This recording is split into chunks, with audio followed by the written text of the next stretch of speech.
bon dimanche. Tout de suite, le sommaire du Mac des Sports du 10-10-2010. Tout va bien pour le sport varois. Le HTV réussit son entrée dans le championnat de France et le RCT la sienne en Coupe d'Europe grâce à Johnny, comme d'habitude, et j'ai nommé Monsieur Johnny Wilkinson. Gros plan sur le club de volley féminin d'Istres, dont l'effectif a été bouleversé à l'intersaison. Une équipe cosmopolite avec de grandes ambitions. Et puis le circuit Paul Ricard fête son 40e anniversaire ce week-end. Nous reverrons les images marquantes de ces belles années et évoquerons son avenir. Nous démarrons par l'image du week-end, le but du Marseillais Loïc Rémy qui libère l'équipe nationale de football et tout le Stade de France. Un but hors jeu 7 sur cette ouverture de Diarra, inscrit à 7 minutes de la fin de ce France-Roumanie. Il récompense une équipe enfin joueuse avec une âme et de l'envie. Quoi de plus normal, me direz-vous? Gourcuff a inscrit un second but dans les arrêts de jeu. La France est en tête de son groupe. L'autre bonne nouvelle de la soirée d'hier, c'est l'entame victorieuse du HTV dans le championnat de France de basket. Les Varois ont battu Poitiers 68-64 grâce notamment à Youx. Les Varois en jaune, bien évidemment. Pas de quoi sauter au plafond face à cette équipe modeste. Mais c'est toujours mieux, évidemment, pour la confiance. Ce n'est pas Alain Weiss, l'entraîneur de hier Toulon, qui nous dira le contraire. On a réussi à battre Poitiers parce qu'on a bien défendu. Les joueurs se sont vraiment ont donné tout ce qu'ils avaient. Et on a quand même maintenu Poitiers à 64 points. Ce qui est bien dans l'optique du championnat, parce que les matchs ils se gagnent pas en attaque, ils se gagnent en défense. Et quand notre attaque sera au point, je pense qu'on pourra faire de belles choses. Et le prochain match pour le HTV, ce sera à Roanne le week-end prochain.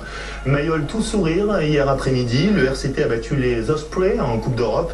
Une première en H-Cup douloureuse, mais heureuse finalement.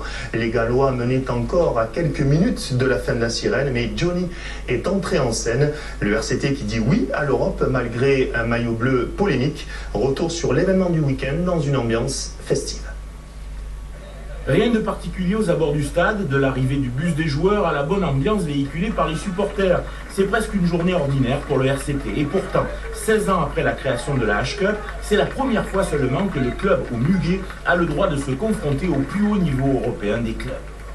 C'est comme un peu le foot, la Champions League, la Coupe d'Europe du rugby. Donc après, je reste quand même confiant. Je crois ici qu'on peut la jouer cette Coupe d'Europe. Parce qu'on a une équipe qui est solide, il y a des jeunes qui en veulent. C'est un engouement supplémentaire avec une partie des supporters étrangers qui suivent. Donc c'est l'occasion également de voir ce qui se pratique comme jeu dans d'autres équipes. C'est l'occasion de voir des joueurs internationaux de haut niveau. La seule différence de taille qui a largement alimenté la polémique au sein des traditionnalistes rouges et noirs, ce sont les nouvelles couleurs arborées par ce RCT européen. Ça fait bizarre. C'est vrai que ça reste rouge et noir pour nous d'ailleurs, on est tous habillés en rouge et noir pour les supporter, donc ça changera pas. Mais l'important c'est qu'ils jouent bien, même peu importe la couleur du maillot. Bon, et le maillot collector, après vous allez l'acheter? Je sais pas, on verra. En bleu et blanc, même combat, la vaillance et l'envie de vaincre étaient toulonnaises, malgré une équipe des Ospreys très expérimentée. Dans les mémoires, on gardera cette passe sautée de Johnny Wilkinson pour Paul Saki pour l'essai de la victoire 19-14. Moi, ce que je sais, c'est que ce soir, le bleu, c'était la couleur de la victoire. Et j'ai connu des époques où le rouge et noir était la couleur de la défaite. Alors, ce qui m'intéresse, c'est la victoire. Et si des gens n'ont pas compris comment on fait pour faire passer un club comme le RCT du dernier budget du top 14 à un des premiers, j'y peux sincèrement rien. Après cet épisode efficace, il ne serait pas étonnant que Mourad Boudjelal vende quelques maillots bleus et blancs au Bren Muguet. Les autres résultats du week-end, les rugbymen aixois inspirés, qui sait, par les Toulonnais, relèvent la tête et quittent la dernière place après leur succès probant sur Colomiers. En handball, Istres s'impose à l'extérieur, Saint-Raphaël perd à domicile. En hockey sur glace, pour une fois, c'est Gap qui gagne et Briançon qui perd. Première défaite de la saison pour les Diables Rouges. Et puis on retiendra les 3 défaites du volleyball provençal, dont 2 lors du tie-break du 5e set.